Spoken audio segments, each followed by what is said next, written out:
माझगावमधील गणपती बाप्पाच्या मिरवणुकीवर अंडी फेकणाऱ्या तरुणाला पोलिसांकडून 36 तासांच्या आत अटक. नेमकी काय आहे घटना, सविस्तर जाणून घेऊया.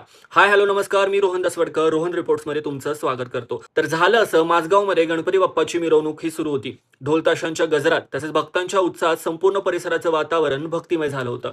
मात्र अशातच एका उंच इमारतीवरून मिरवणुकीवरती अंडी फेकण्यात आली आणि संपूर्ण परिसराच्या वातावरणात तणाव निर्माण झाला.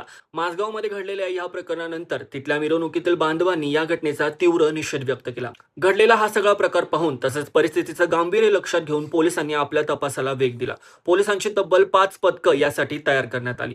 ज्या ठिकाणी ही घटना घडली, म्हणजे ज्या इमारतीवरून अंडी फेकण्यात आली, तिथे पोलिसांनी चौकशी करण्यास सुरुवात केली. आजूबाजूच्या लोकांची चौकशी केली, तिथले सीसीटीव्ही फुटेज देखील चेक केले.